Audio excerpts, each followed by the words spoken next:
Que faut-il vraiment acheter? La TV 4K, 8K ou Full HD?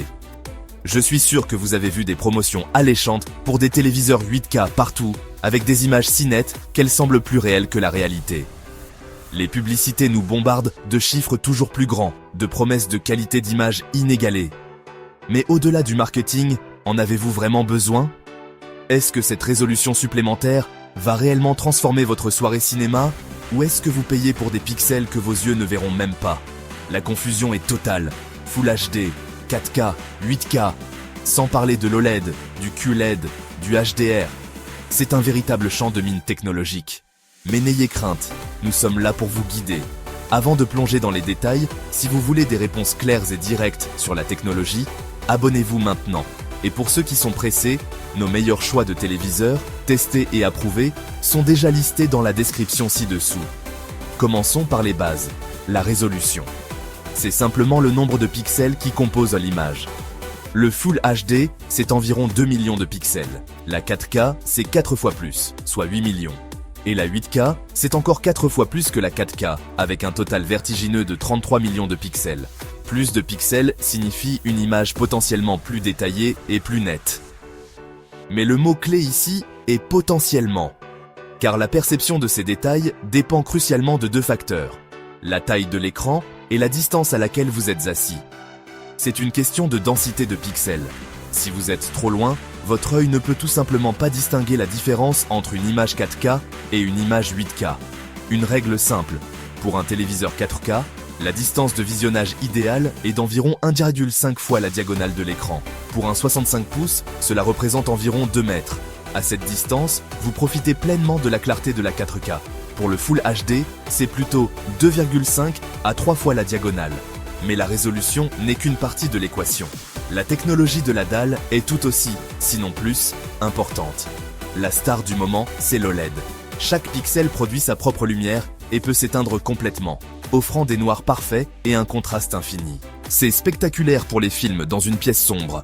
Le revers de la médaille, une luminosité de pointe généralement plus faible que les LCD et un risque théorique de marquage d'écran, bien que les modèles récents aient des protections très efficaces. Ensuite, il y a le QLED et le mini LED. Ce sont des technologies LCD avancées. Le QLED utilise des quantum dots pour produire des couleurs plus pures et plus vives.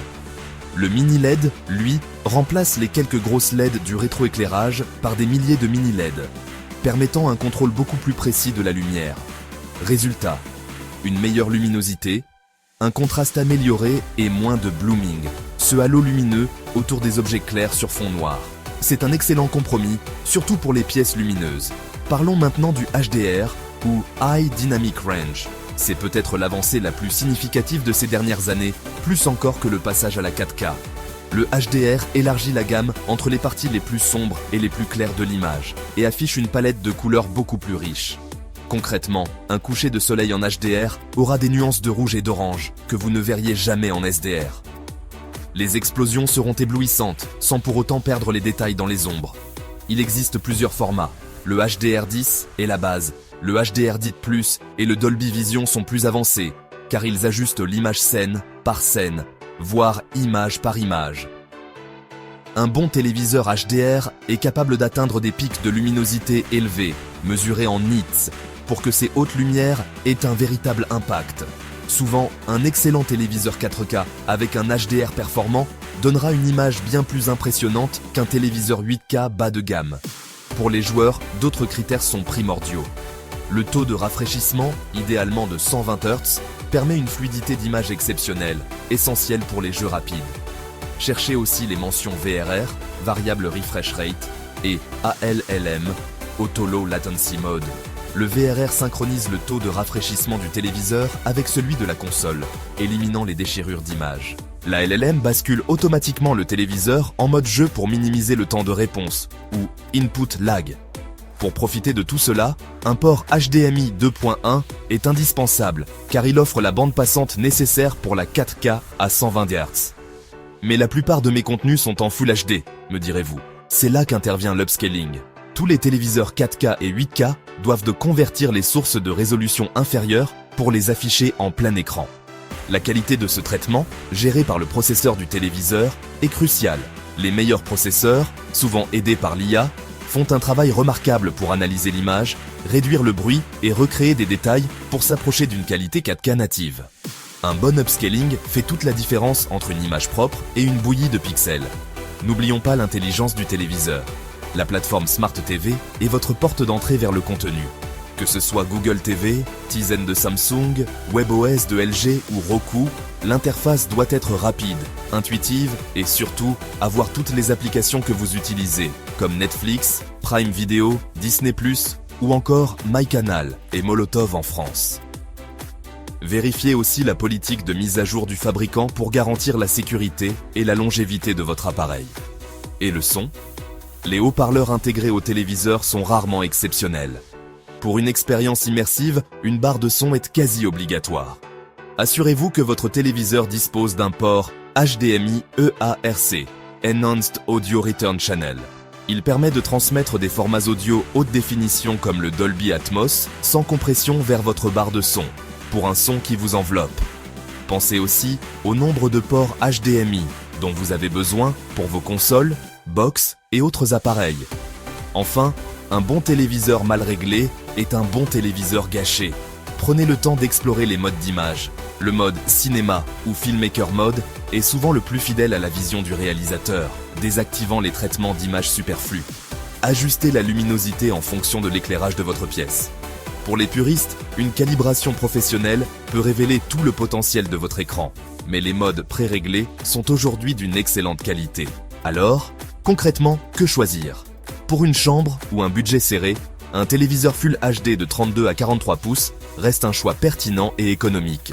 Pour la plupart des salons, le point idéal se situe entre 50 et 65 pouces en 4K.